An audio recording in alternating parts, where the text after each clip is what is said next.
With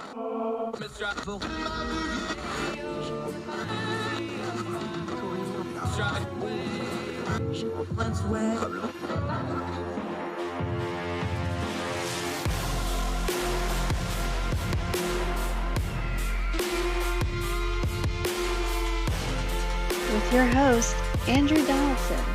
This is Heard Tell.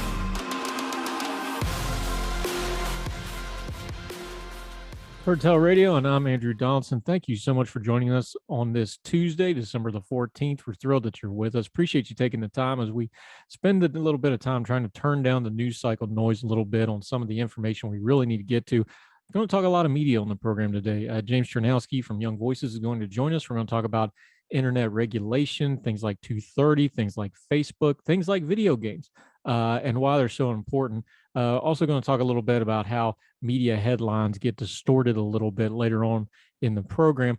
But first, we want to start and kind of set up that discussion with James in this way, because the way media is being portrayed to us and the way regulation is being spoken to speaks to how media and news media in particular is changing in America, and how we need to understand that, because it speaks to who wants to control it, who wants to control narratives, who wants power, who wants freedom, who doesn't want freedom. These are important issues, so let's just jump right into them. Kind of the genesis of this entire program and everything we do on Heard Tell and things I try to do in my writing and my advocacy and my media is that there's just so much noise, and it's based off reactions, and it's hard for folks to get past the noise and get to the things that really, really matter. That's why we talk about turning down the news cycle noise.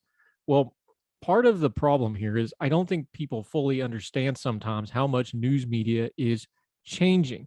The network news model is in a great state of flux right now. We know their ratings are going down. It's been well covered.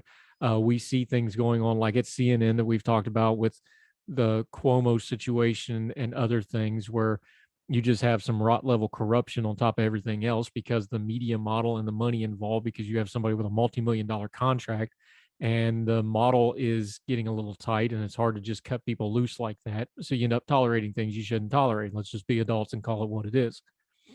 So what do we do with this? Well, I don't like to just rail against the media, because number one, as we've talked about before, that's way too big a term. News media in America is a very specific business model. That business model has been working pretty well in the cable era. So since cable network news, starting with CNN and others followed, the idea was you have a news network, and just like all other TV networks, they got their ratings, and then they take their ratings and they charge advertisers a certain amount of money based off those ratings. It's a good business model. It's worked for years and years, but now it's changing a little bit.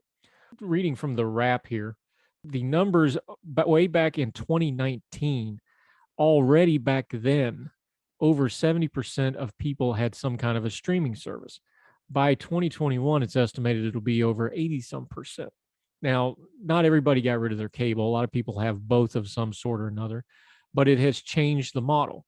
And one of the things that's really changing the model that folks don't talk about, but something I've noticed in my own children, and I've seen it in other places, is advertising the way that it used to be done on TV is not only not effective now, it's downright offensive. People hate commercials. They don't want their entertainment interrupted by commercials. Streaming has changed the mindset where people do not want commercials. And that's one of the big things that's driving them to streaming, not just the content, but did you get uninterrupted content on demand? I noticed this in my own children as they were growing up in a streaming world, because when we try to watch something on regular TV, commercials were not just a nuisance. They got viscerally angry about it. They don't like it. They're like, why is this interrupting what I'm doing? Well, the two places where those still work is news media and sports. That's why you see these massive media contracts with sports, because live sports, you can still do commercials and there's nothing you can do about it because you can't get around it because it's live. News media has the same thing, especially when you have breaking news stories. But that model's changing. The model is changing, and just take our little program, for example. We're on iTunes and Spotify. We're on YouTube. You can watch it. We've partnered with the Big Talker Online, and they're streaming it on their platforms. It's on their app. It's on their Listen Live tab. It's on their Facebook page. We are what would be considered, although on a very small scale, multi-platformed media. We're getting it out in different ways. Well, the network news has figured this out. They're expanding into things like YouTube and other areas. But here's why. We take, and I'm getting this from hypeauditor.com.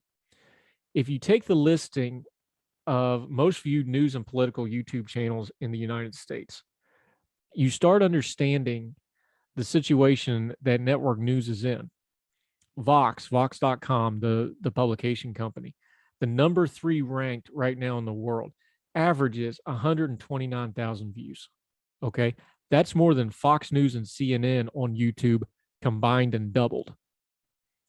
PBS NewsHour, you wouldn't think PBS being super high tech, right? But PBS's frontline flagship program gets more views than some popular personalities like Brian Tyler Cohen, Ben Shapiro. They get more than Fox News. They get more than CNN. They get more than CNBC.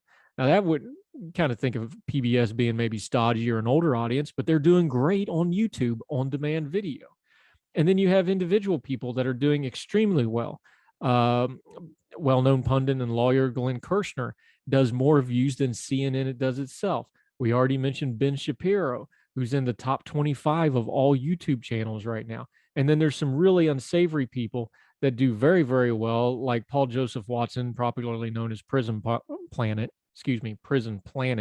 I don't really want to promote him, but I have to mention him because he's number 12 ranked YouTube channel, and he spews absolute garbage and nonsense, but he's super popular on YouTube. There are others. You could go down this list and you'll see names you recognize, like the BBC, like CNN, like CNBC. And something else that should broaden your perspective on how YouTube news is going. 5 of the top 10 YouTube news and political channels are in foreign languages, mostly Chinese and Mandarin. There's a massive tidal change going on right now in how people get their information.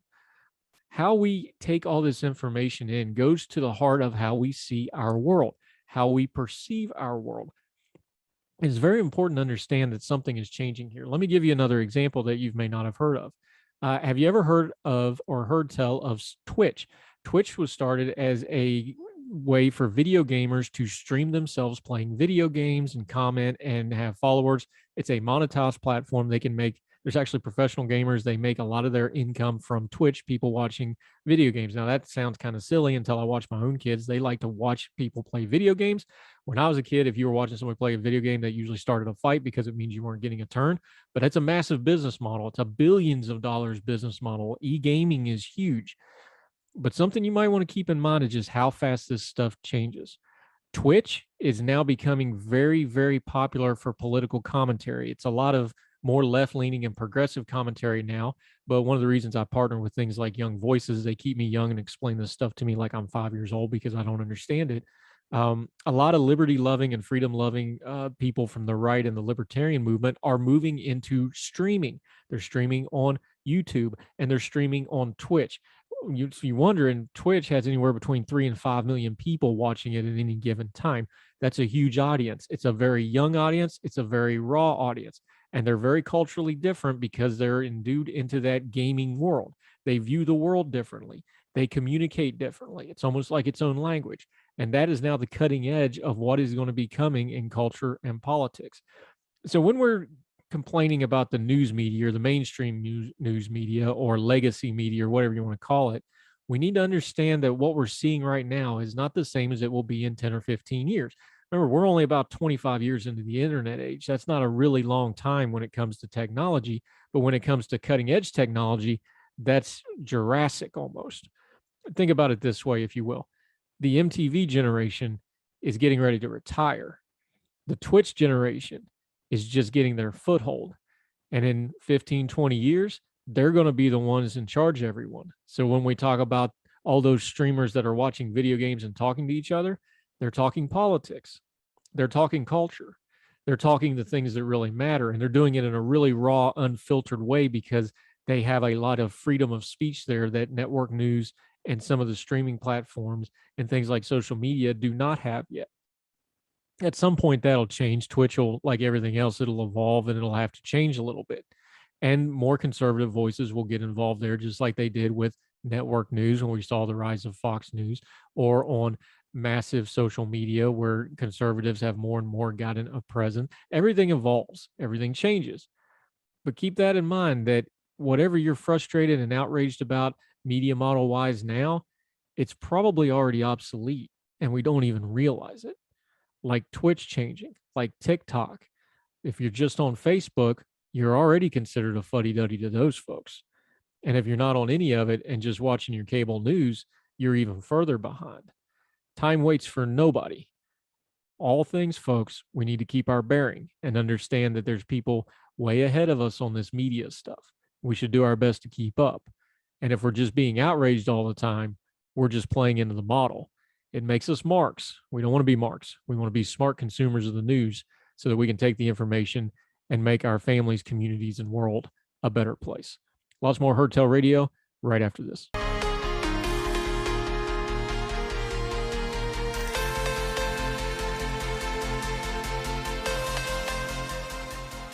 Welcome back to Heard Tell Radio. I'm Andrew Donaldson. Thank you so much for staying with us. However you're watching and or listening, we sure appreciate it. We tagline this program with a basic principle that we want to turn down the news cycle noise and get to the information that actually really matters. And we do that a lot of ways. We highlight certain stories.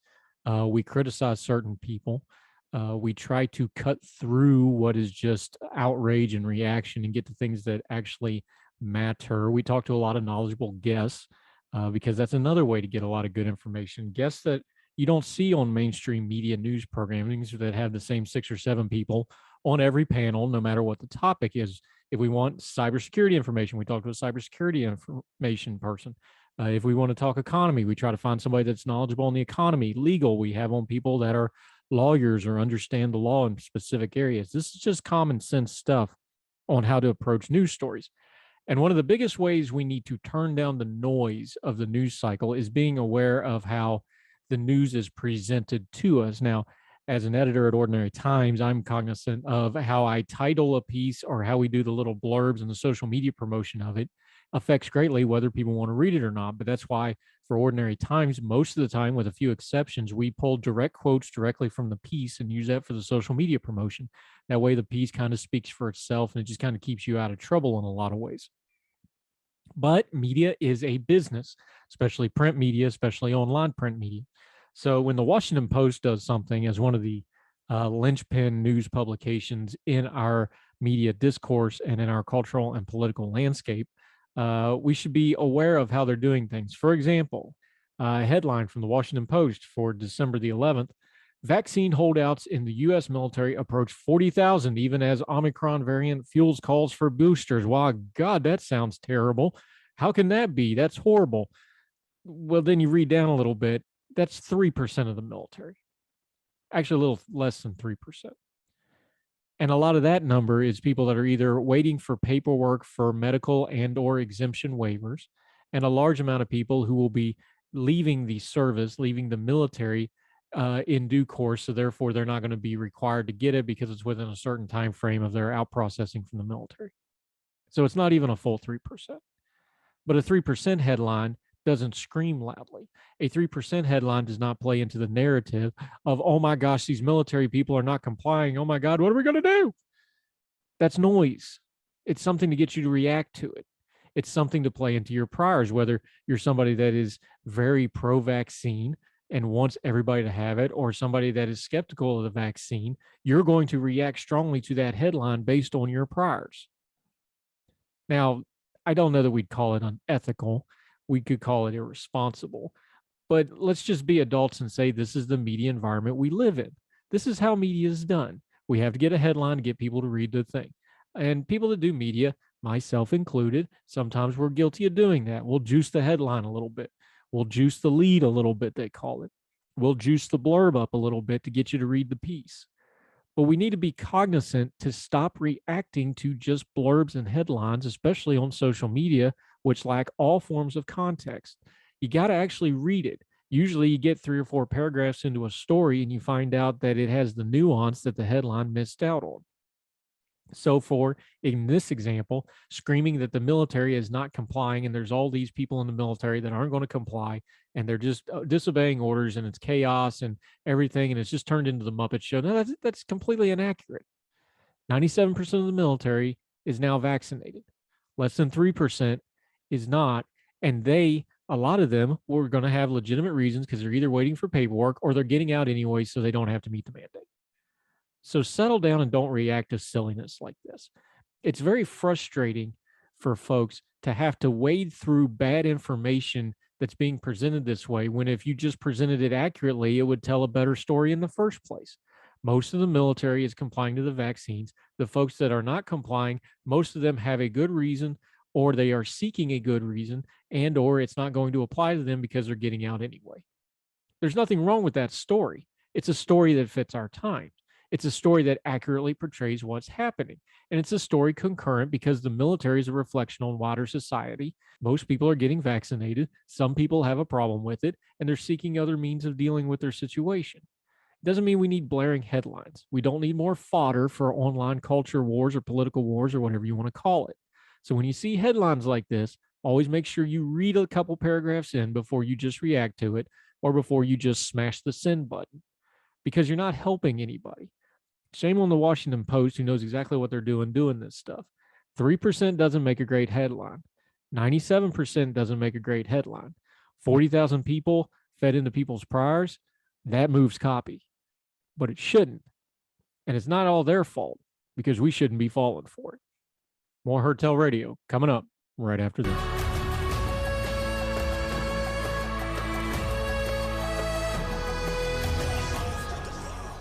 Welcome back to Heard Tell Radio. I'm Andrew Donaldson, and I get to talk to a guy who I've kind of come to rely on because he really knows what he's talking about on all this tech stuff that I'm trying to learn as I go on, and you probably are too. James Jarnowski, how are you, sir? Good to talk to you again. Doing good. Thanks for having me. Another Young Voices, I almost said competitor, but we don't compete. It's friendly competition, but a Young Voices contributor, and doing all kinds of good stuff in tech. And let's just go straight to that. Deep in the heart of Texas, there's been another legal thing apart from the other 25 legal things going on in Texas, the 230 bill that's been going on down there. People are kind of getting aware of what 230 is, but they still don't seem to know what it does. So talk about this Texas bill for folks and what's going on with it. Yeah, it's a very interesting case. As you mentioned, Texas seems to be in the news a lot these days with different policies. But with this one, it was House Bill 20. And basically what it did was it created a way for Texas to go and be able to sue these platforms if they had gone and deplatformed the politicians, had some other interesting transparency requirements in there, etc. And this is just at face value, an unconstitutional piece of legislation that was signed into law. Throughout the course of the process, you had commentary from legislators and the governor himself even going and indicating that this was in part due to the political reasoning for like the censorship of conservatives by social media platforms. So they passed this law. NetChoice and CCIA had sued to go and enjoin it from get an injunction rather from it taking effect. And just recently, this past week, that was successful. So it got a full injunction. And basically, there's a lot of interesting things that came out of there, because part of the reason that they passed this bill was that they viewed them as more of like a common carrier. And they thought that, well, if they're using algorithms, that was something that would go and make them more of a publisher as opposed to a platform. And this distinction is really irrelevant in the scheme of things. And the judge, like I said, in his full injunction, basically acknowledged that this law faces just pure constitutional concerns on the First Amendment. That's what granted the full injunction. And basically that it doesn't matter whether or not the decision to go and edit content or take it down was done by a human or an algorithm. That editorial discretion is something that is in fact protected by the First Amendment, and that whether it was done by a machine or a person, that editorial discretion is still in fact editorial discretion. And so nothing surprising there for people that follow this kind of lawsuit closely. But this is not the first time that we've seen this kind of bill pop up. While Florida and Texas did go and pass their variants, and both of them do have injunctions, lots of other states have looked to go and pass similar types of legislation. Yeah, and because we get into there's so much terminology here. People talk about it being a free speech issue, a constitutional First Amendment speech issue. Break that down for folks, though, because they start getting into publisher, not a publisher, common carrier, all these sorts of things. Yeah. Those terms are important because you can't just say something's free speech and you can't just say something is protected speech, because who you are, who's doing the speaking, where the speaking's coming from, that goes to liabilities and protections. And then that's where you get into the legal definitions, isn't it? Yeah, no, you're absolutely right. So when we're looking at free speech, that's obviously something that's protected under the First Amendment of the Constitution. But notably, that is something that is a constraint on government's ability to go and limit your speech, not private actors' ability to limit your speech. And this is even something that we've seen historically when other lawsuits have been brought against these platforms for one reason or another, right? So typically, you'll hear that these platforms are the modern public square. Basically, that they are the common area where everybody comes and talks about the issues of the day.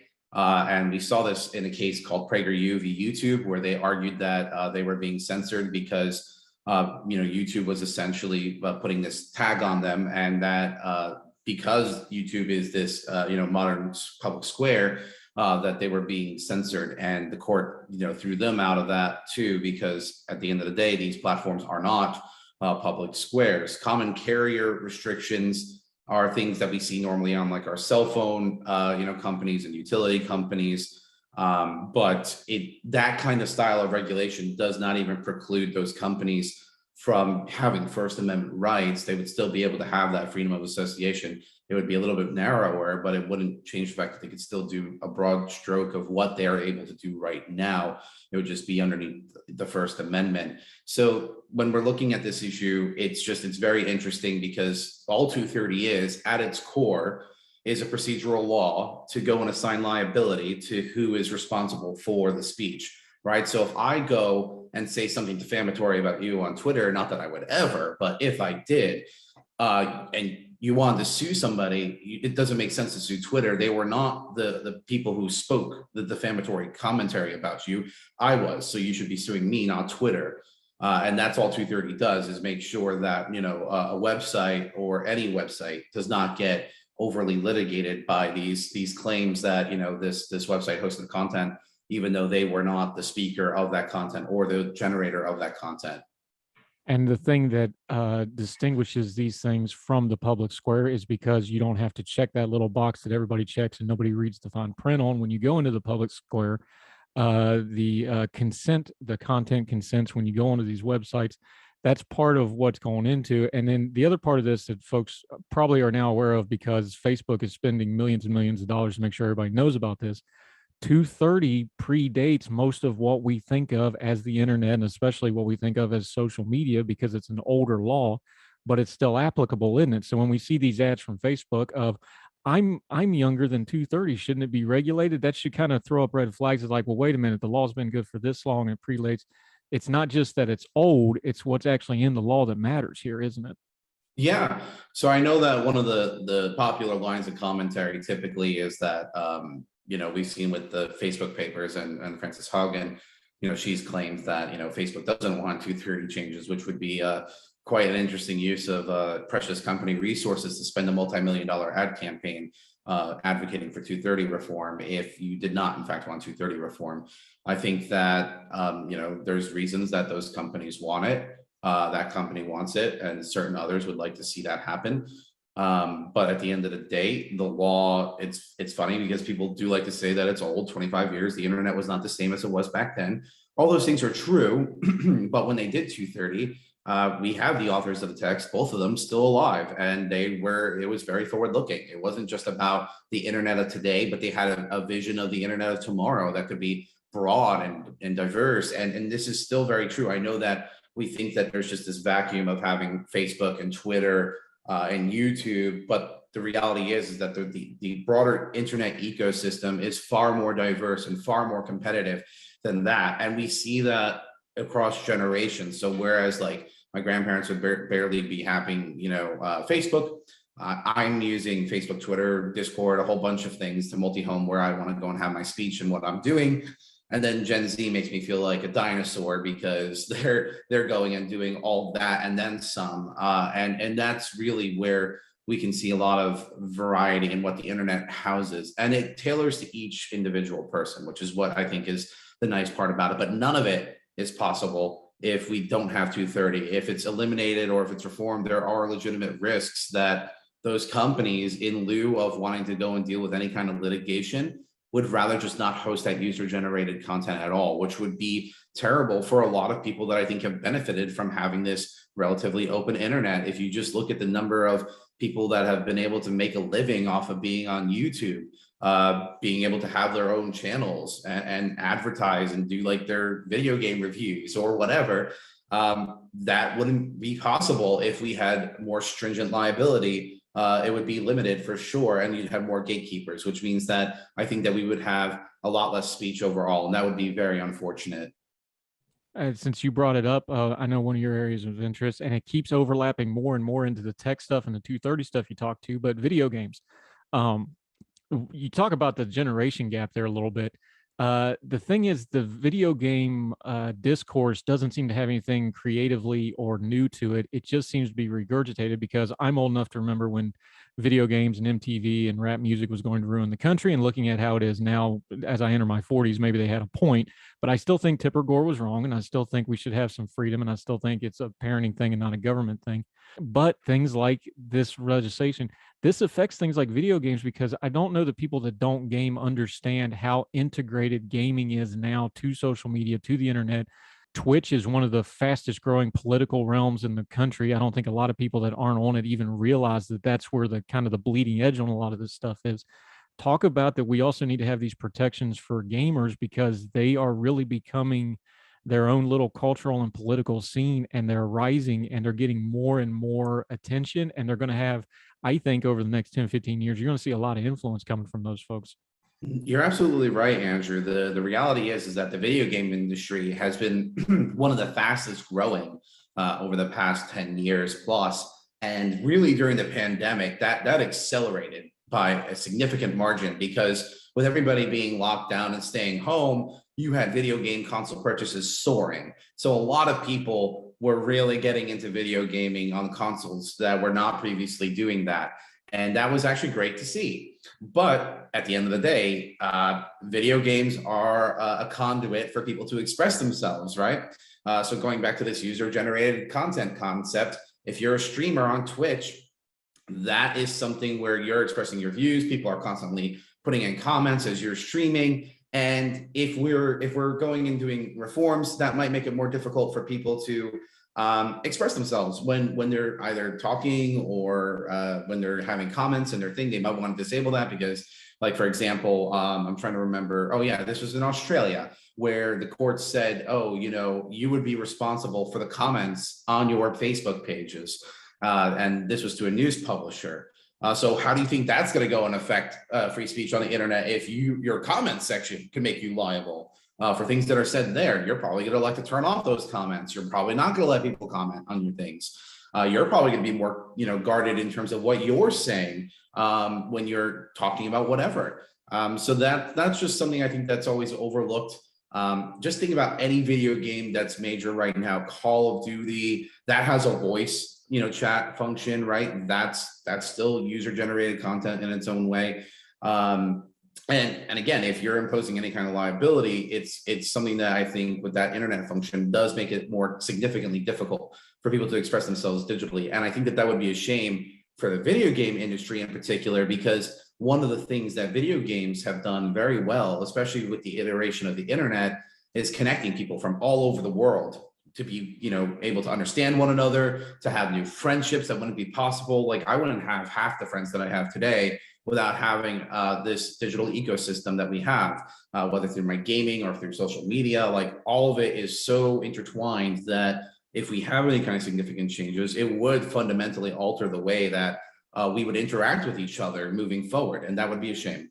It would. And interconnected people, when we're talking about things like information and freedom and diversity, all those things come from interconnecting people. So any way we can do that, we should probably protect it for the sake of liberty and freedom.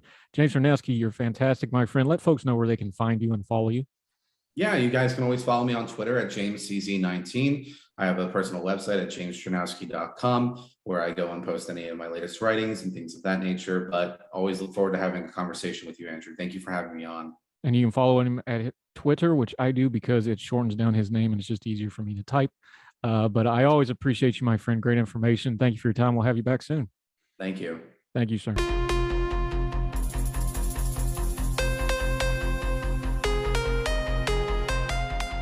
Going back to Heard Tell Radio on the Heard Tell podcast that you get if you're subscribed to either on Heard Tell, on any of the iTunes, Spotify, those sorts of podcasting platforms, iHeartRadio, wherever, or on YouTube. If you subscribe, you'll get the Heard Tell podcast just like you do Heard Tell Radio every weekday. And the latest one, we have Dennis Sanders on, a colleague of mine at Ordinary Times, ordinary-times.com. He does great writing. He has a piece out on Sears right now that's gotten a lot of play.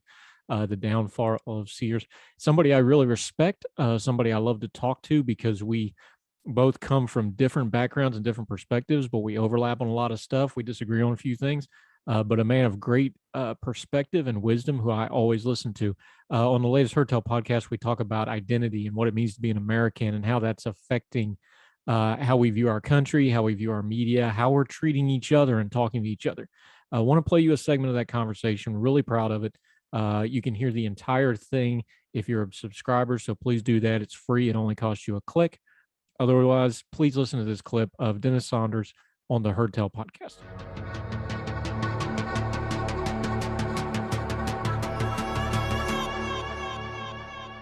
We were talking about, I think we're in a dispensation of time in America that we don't really understand because we've been so focused on post-World War II America for the last 70 years, and we've kind of lived on the fumes of that in a lot of ways. And we see the societal unrest because you have minorities and people like that are 20, 30 years behind that because of the civil rights movement and things. Is a lot of what we're seeing now, and I'm talking real big picture here, not just politics, is a lot of what we're seeing in America now that with social media, with the technology, we're just having a reckoning of what we are as a people.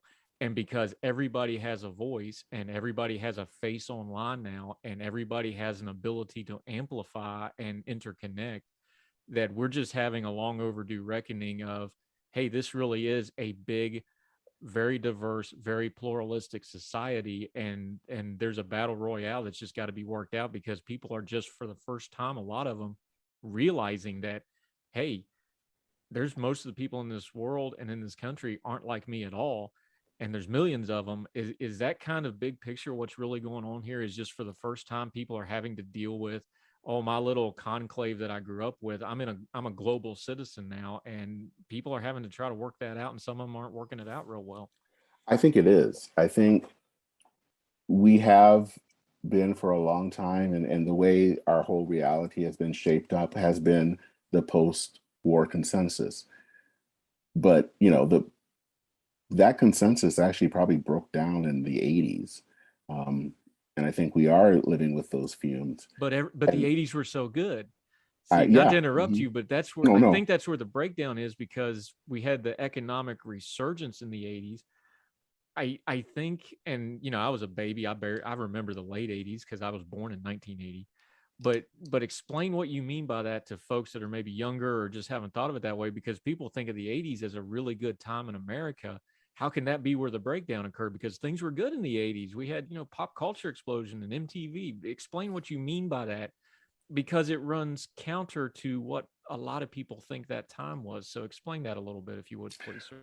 Well, yeah, and I think I probably would want to even back up a little bit more, is that a lot of people, like economists and some politicians and other experts, would say that the post-war consensus that was made after World War II, some of both economically and politically, probably ended around the mid 70s. So between like 1973 to 1975.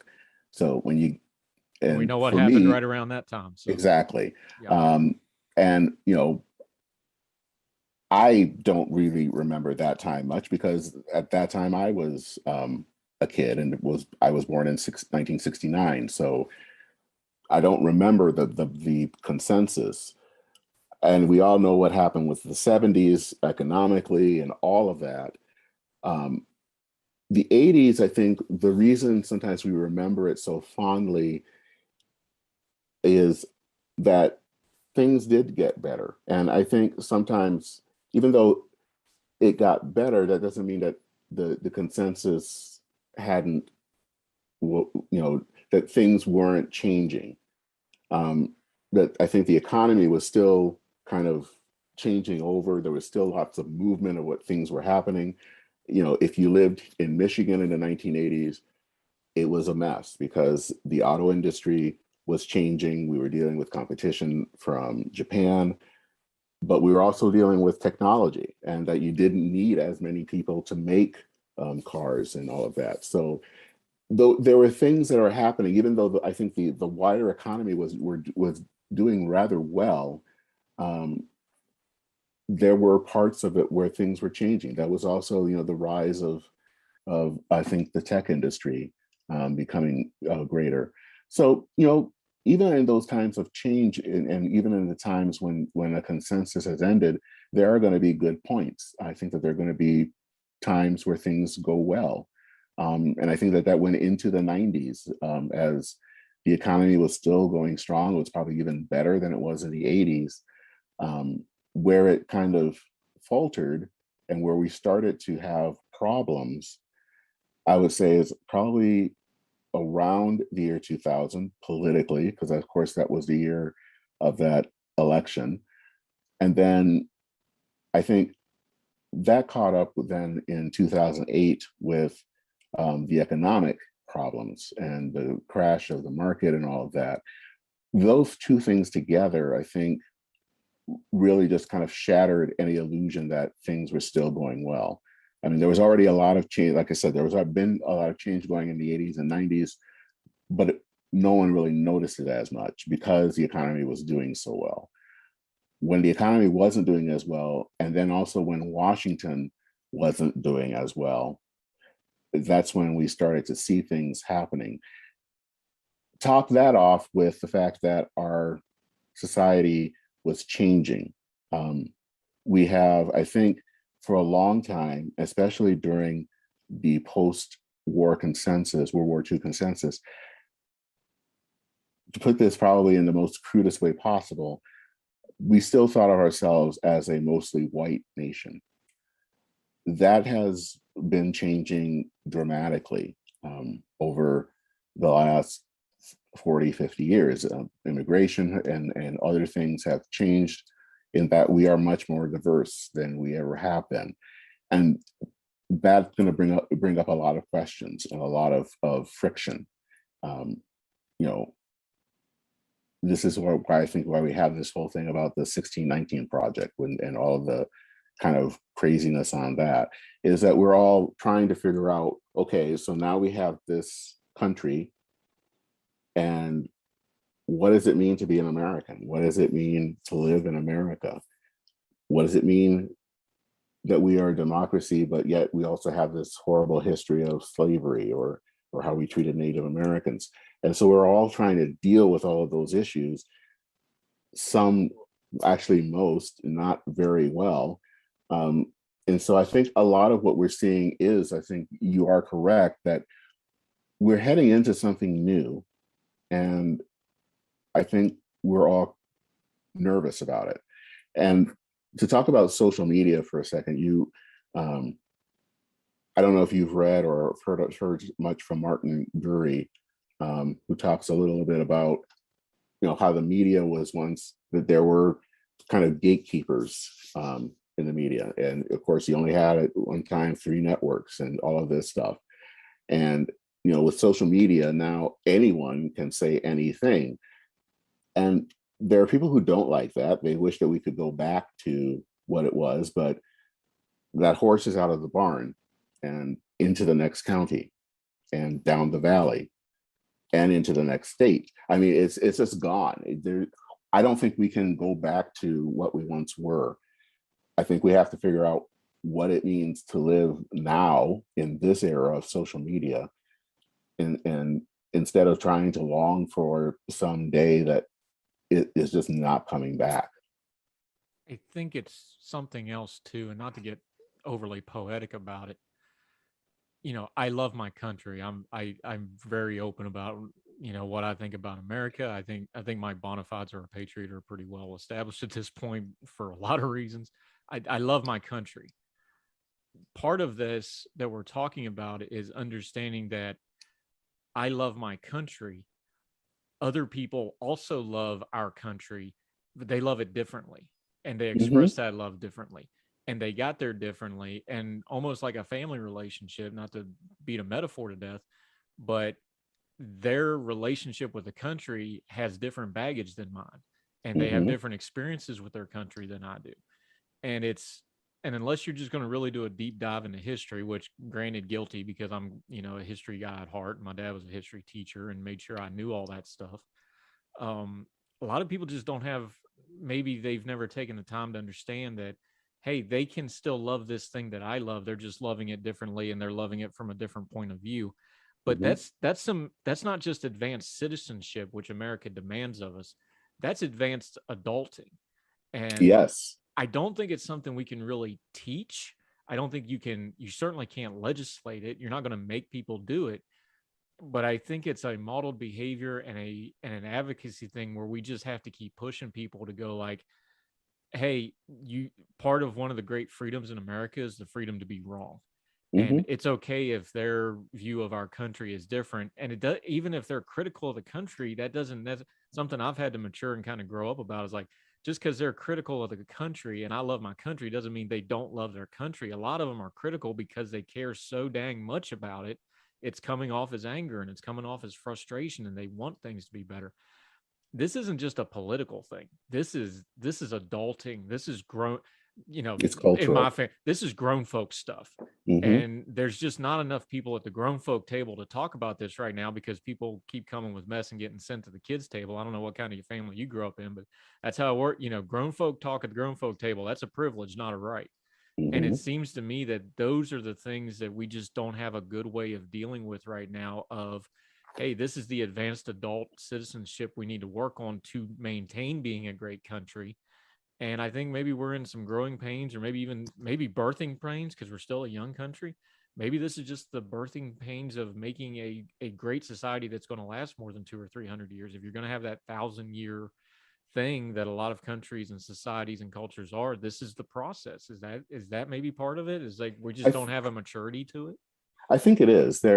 I'm reminded, and I'm probably going to butcher this, but it's a quote by James Baldwin that says, I love my country and I love it enough that I'm willing to criticize it.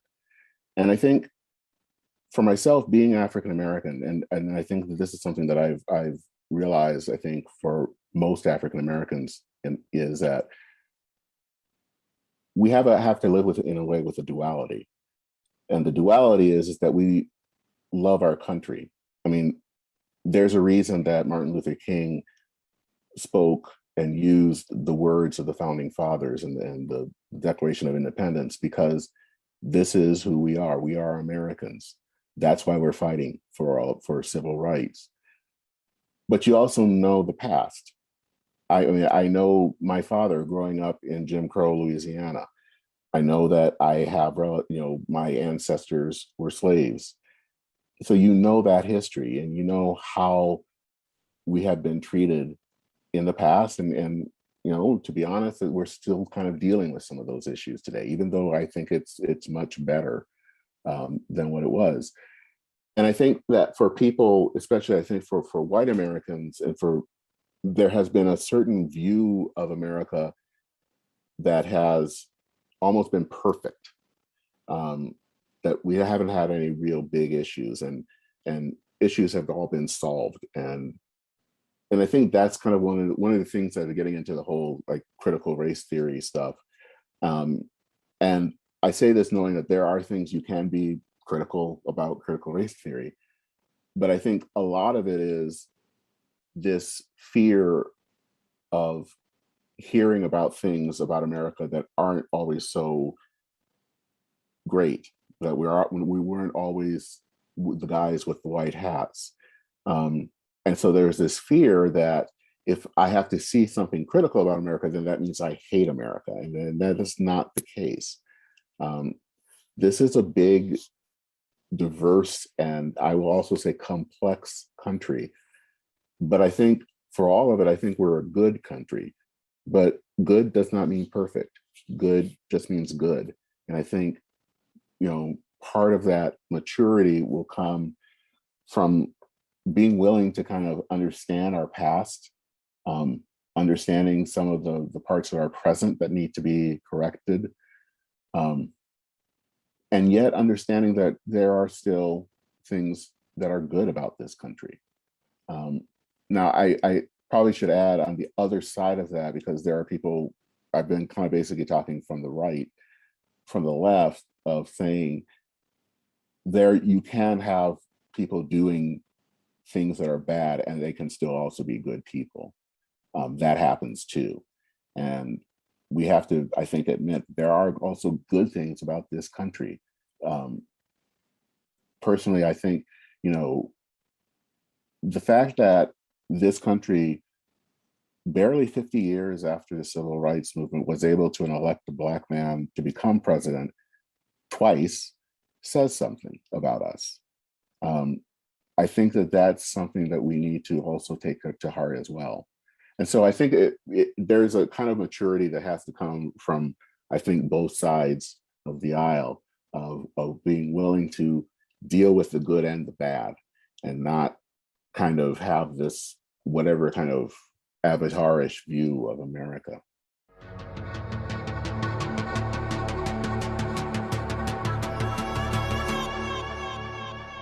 Thanks to Dennis Saunders for being on the Heard Tell podcast. You can hear the entire podcast. It's about an hour long, real deep, in-depth discussion. We talk about everything from how people deal with loneliness and friendship, and that affects their politics, to the post-World War II consensus that's kind of ending and going into this brave new era. A lot of good, heavy topics in there, discussed in a calm way, in a reasonable way, a lot of wisdom, a lot of perspective, and none of the noise, none of the caterwauling, which is what we always try to do here on Heard Tell. Check that out with our friend Dennis Sanders. You can follow him on Twitter at DenMin. That's men with two N's, like Minnesota. Great guy, great writer. Follow him. We'll be back with more Heard Tell right after this.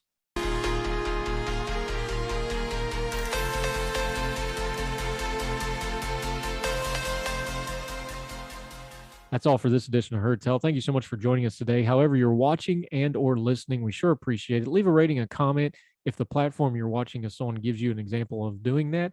Also, if you really want to do us a solid, share us on your social media. Let people know where they can find us. It only costs you a click, but it lets folks know that what we're doing is important. We never want to waste your time. You're giving us the most precious thing you have, your time, trying to get a little bit of information. We want to always honor that with our guests, with the way I do things, and with the way we present the program. So if you could share it with folks, we'd sure appreciate it. As long as you keep listening, we're going to keep doing it. So until we talk to you next time, wherever you and yours are across the street or around the world, we hope you're well. We hope you're well fed. And we'll talk to you all real soon. All the music on Heard Tell is provided under a Creative Content license from monstercat.com.